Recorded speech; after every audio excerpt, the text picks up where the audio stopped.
Assalamualaikum warahmatullahi wabarakatuh. Teman-teman semua, terima kasih sudah mengklik video ini dan semoga semua dalam kondisi yang sehat walafiat dan terus dipermudah segala urusan, juga dilancarkan terus rezekinya. Dan tidak lupa kita semua berdoa semoga kita dilindungi Allah Subhanahu wa taala dimanapun kita berada. Amin ya rabbal alamin.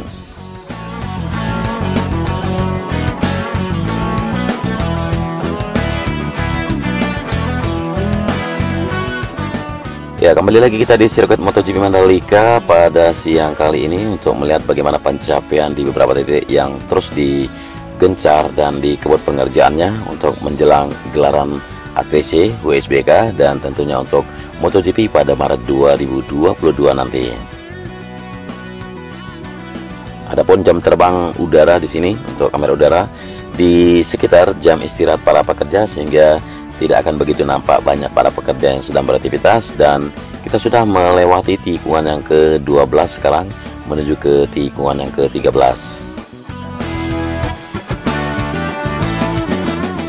Ya, alhamdulillah selama ini walaupun sempat ada hujan yang mengguyur di sirkuit Mandalika dan tidak adanya banjir untuk sirkuit sendiri, lalu pengerjaan untuk pengecatan pun tidak tertunda untuk pengecatan curb maupun pengecatan pada trek di 4,31 km ini.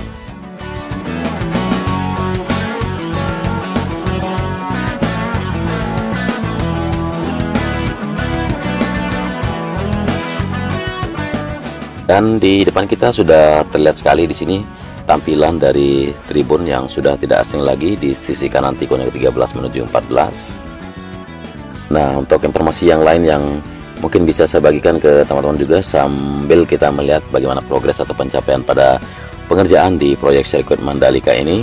Jadi ITDC bersama MGPA ya harus bekerja cepat menyiapkan semua sarana pendukung event World Superbike atau WSBK untuk Mandalika, mengingat waktu perhelatan event ini tinggal 20-an hari lagi.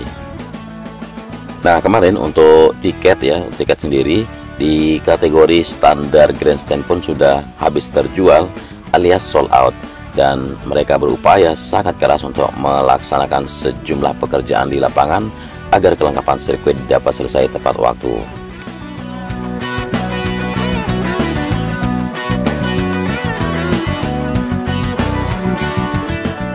Nah, di sini kita melihat sekarang berbagai fasilitas yang tengah dikebut saat ini, antara lain pengecatan curb, pengecatan pada trek sirkuit Mandalika, dan tentunya pekerjaan pada konstruksi dari tribun maupun grandstand yang ada di sini, dan konstruksi feed building dan tahap finishing pada race control serta observation deck-nya.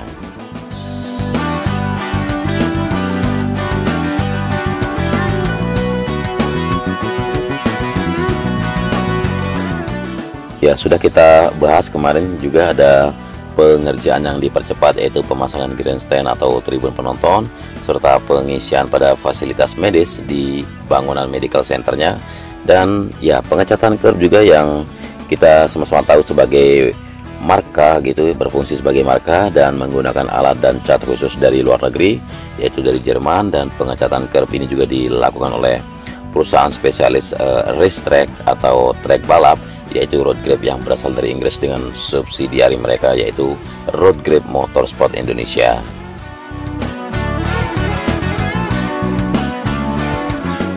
Ya, untuk pada pengecatan pada trek sendiri ya di sirkuit Mandalika ini dilakukan oleh tenaga spesialis yang telah mengerjakan sirkuit-sirkuit di beberapa negara seperti sirkuit Austin, Texas, Zandvoort, Belanda, Yas Marina, dan Abu Dhabi, dan juga sirkuit-sirkuit lainnya.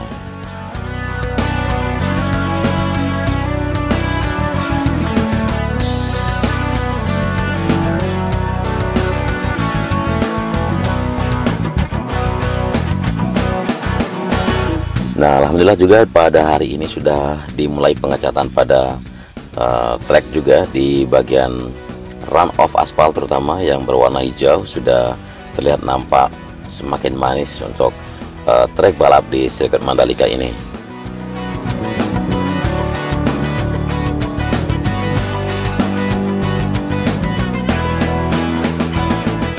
Dan selanjutnya untuk pengerjaan pada konstruksi pada garasi juga ya terus dikebut pekerjaan yaitu terutama di garasi tim pembalap.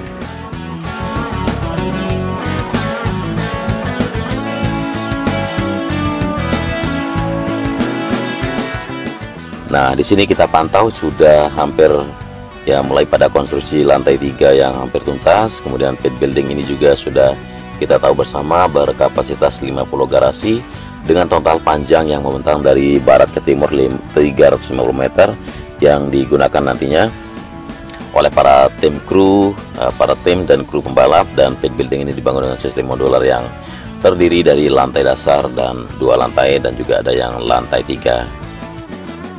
Ya, untuk sisi luar di sini untuk jalan provinsi atau gerbang sisi barat menuju race control juga sudah kita bisa melihat di sini pemasangan dari sliding gate kita bilang, atau gerbang yang didorong di sini untuk sisi barat. Jadi yang masuk ke race control atau yang masuk ke area PLN dan sebagainya di sisi barat untuk kawasan VIP parkiran.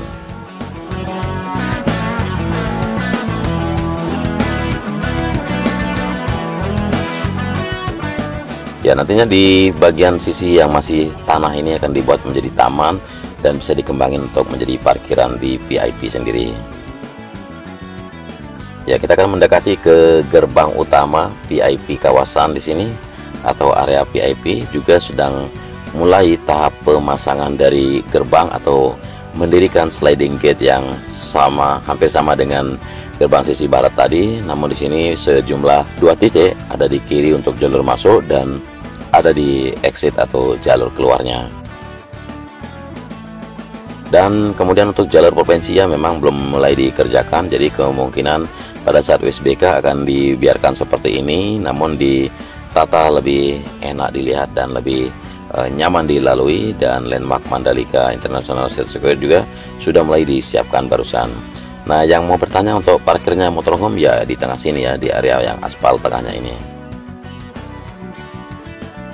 Nah, untuk masalah modular ya kita tahu lantai dasar merupakan lokasi untuk para pembalap dan teknisi atau kru balap sendiri. Kemudian lantai 2 merupakan tempat bisa dijadikan tribun penonton VVIP dan media center. Jadinya pada area ini para penonton dapat melihat balap dengan jelas karena langsung melihat garis start.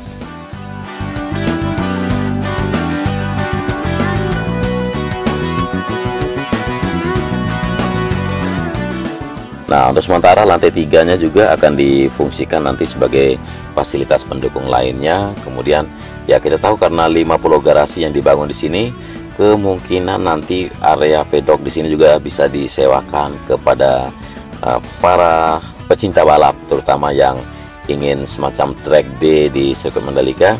Jadi bisa menitipkan segala aksesoris balapnya atau aksesoris latihan untuk di track khususnya. Jadi pada track day yang akan dibuka nanti pada sirkuit Mandalika sendiri, akan kita bocorkan ke teman-teman harga penyewaan atau hari apa saja track day dan sebagainya, kita akan informasikan ke teman-teman nanti.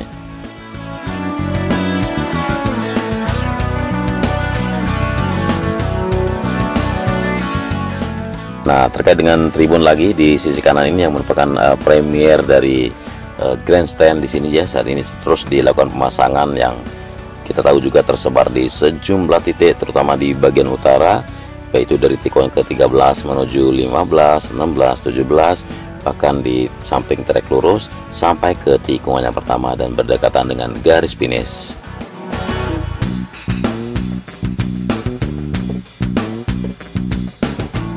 Nah, disinilah garis start nanti akan dijadikan atau dipasangkan lampu. Nah, menunggu penyelesaian dari pengecatan pada curve dan track dulu, barulah bisa dipasangkan lampu start di tiang ini, teman-teman.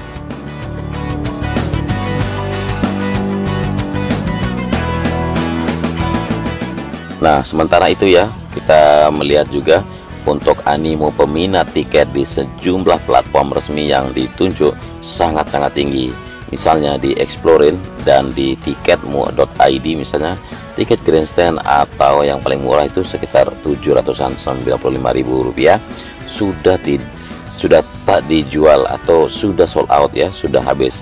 Dan ya belum diketahui pasti berapa tiket yang disediakan untuk harga termurah ini, karena pihak ITDC maupun MGPA juga tidak merilis rinciannya. Jadi kita berupaya untuk mengkonfirmasi angka tiket grandstand ini pun tidak mendapat jawaban pasti. Namun untuk tiket yang dijual harga 995.000 ke atas hingga hari ini juga masih tersedia.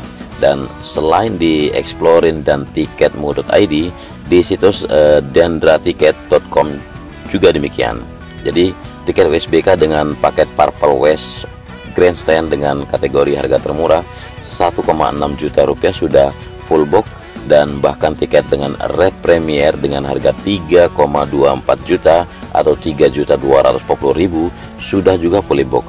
Jadi tiket yang di Premier juga sudah habis teman-teman, dan tersisa sejumlah paket lainnya seperti Hospitality Class, dan ada juga paket Juragan kita bilang, dan paket Sultan dengan harga 20 juta hingga 40 juta lebih juga.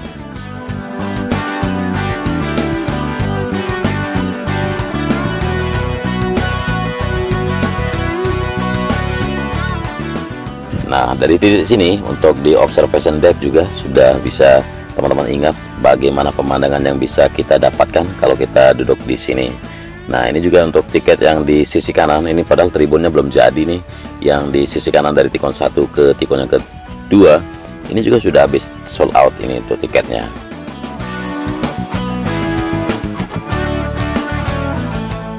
Nah, jadi yang masih tersisa itu ya untuk tiket-tiket yang 800.000 ke atas atau 900.000 ke atas, itu yang masih tersisa. Kemudian di depan dari trek lurus itu sudah habis.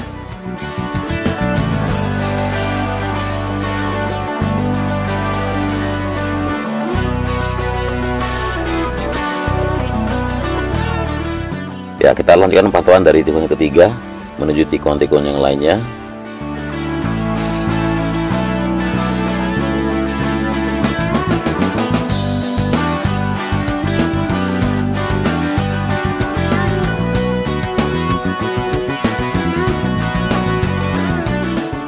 Nah, untuk masalah pertiketan di sirkuit Mandalika ya, untuk yang kita tahu nih, pemerintah Kabupaten Lombok Tengah sudah memperoleh bagian sekitar 15% dari total hasil penjualan tiket WSBK yang digelar di kawasan The Mandalika nantinya, dan besaran alokasi tersebut pun sudah disepakati antara Pemkab Lombok Tengah dengan Indonesia Tourism Development Corporation atau ITDC bersama dengan Mandalika Grand Prix Association atau MGPA selaku penyelenggara balapan.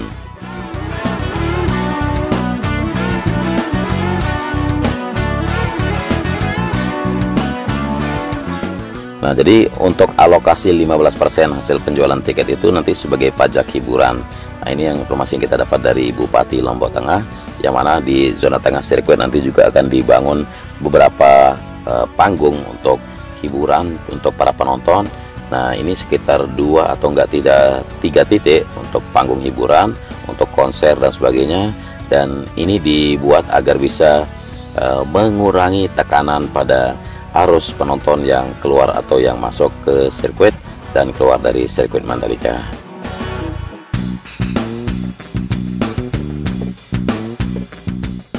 Nah, Pak Bupati sendiri ya mengatakan kalau pihaknya sudah bertemu dengan ITDC dan MGPA pada hari Rabu kemarin, dan terkait persoalan itu di mana sebagai tuan rumah tetap akan mendapat bagian dari hasil penjualan tiket sesuai ketentuan yang ada, dan kesepakatan soal pembagian 15% pajak hiburan dari hasil penjualan tiket WSBK pun sudah ditandatangani.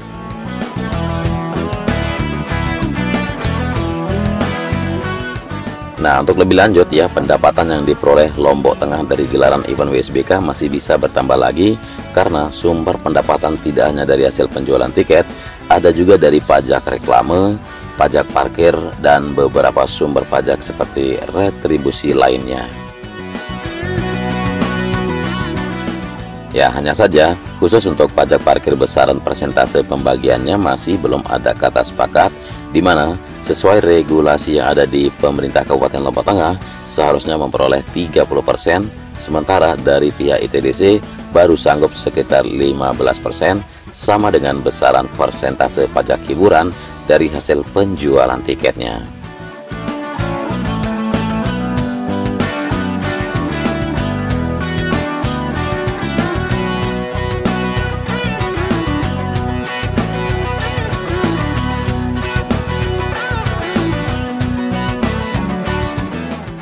khususnya untuk besaran pajak di luar pajak hiburan dari penjualan tiket antara Pemkab Lombok Tengah dengan ITDC, sejauh ini memang belum ada kata sepakat. Nanti akan ada pembahasan lebih lanjut sampai menemukan angka yang pas yang bisa diterima kedua belah pihak.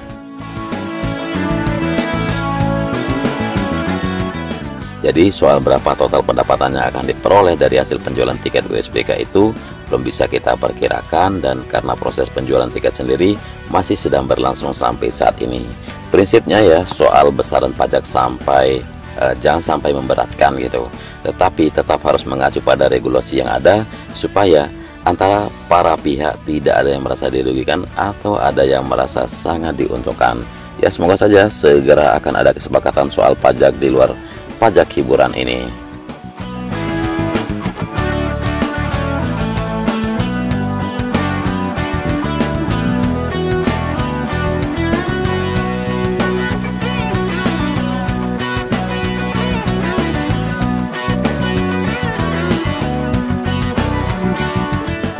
Nah, seperti informasi yang sudah saya berikan sebelumnya, harga tiket untuk nonton USBK sudah ditetapkan, dan di bagian dalam beberapa kelas untuk kategori grandstand atau tribun penonton umum, harga tiketnya sudah ditetapkan antara Rp795.000 sampai Rp2.820.000.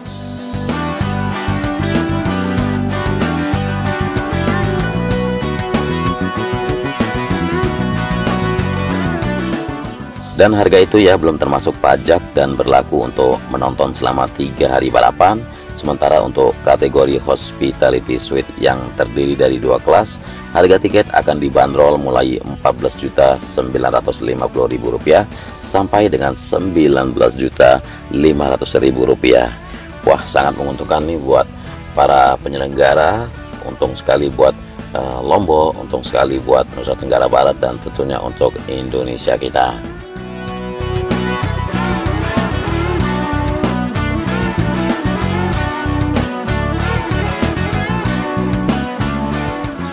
Nah, jadi beberapa titik juga sedang diteruskan pengerjaannya untuk dituntaskan ya, baik itu dari semua aspek, semua sektor yang sudah kita rincikan tadi, diantaranya pit building yang berupa modular seperti ini, kemudian area medical center, kemudian tribun, lalu beberapa titik seperti race control dan juga track sendiri terus diupayakan selesai tuntas, baik itu pengecatan di track sendiri, kemudian fasilitas-fasilitas yang lain, dan safety komponen untuk safety keamanan para rider.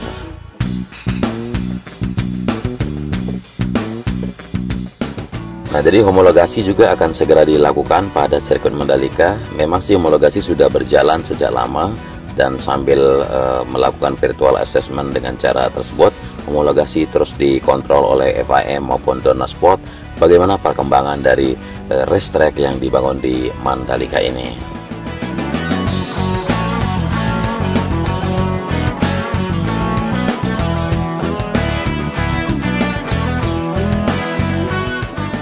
Nah, jadi 2 minggu lagi dari tim FIM ataupun Dorna Sport juga akan berkunjung ke Mandalika untuk melakukan final inspection untuk track sendiri, atau sekaligus menghomologasi, memberikan sertifikat atau legalitas kepada Mandalika untuk melakukan balapan sampai 10 tahun ke depan.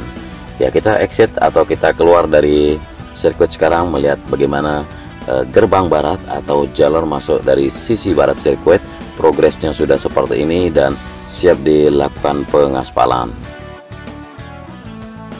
Nah, jadi buat teman-teman yang memilih tribun di sisi barat seperti di tikungan yang ke-15 menuju 16, atau tribun di sisi barat di sebelah kiri dari tikungan yang ke-14 menuju 15, nantinya akan teman-teman masuk melalui jalur sini, dan juga para pembalap juga, terutama pembalap di ATC dan USBK dan semua tim dan kru mereka juga akan disiapkan hotel Pullman sebagai hotel di mana mereka stay beberapa hari.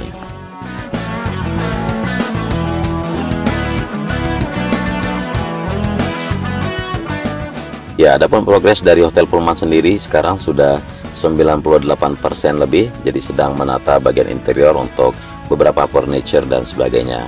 Jadi untuk launching atau kita bilang soft opening bisa dilakukan dalam beberapa hari ke depan, insya Allah minggu depan ataupun 10 hari lagi untuk soft opening pada Hotel Pullman. Dan di bawah sini adalah hotel Novotel juga yang sudah fully book untuk gelaran ATC maupun WSBK di sirkuit Mandalika. Oke teman-teman, itu saja mungkin informasi yang bisa saya bagikan ke kalian semua di video kali ini. Mohon maaf kalau ada kekurangan maupun kesalahan baik itu dalam narasi maupun visual di sini. Dan tetaplah jaga terus protokol kesehatan dimanapun kalian semua berada, agar kita segera bertemu di Mandalika.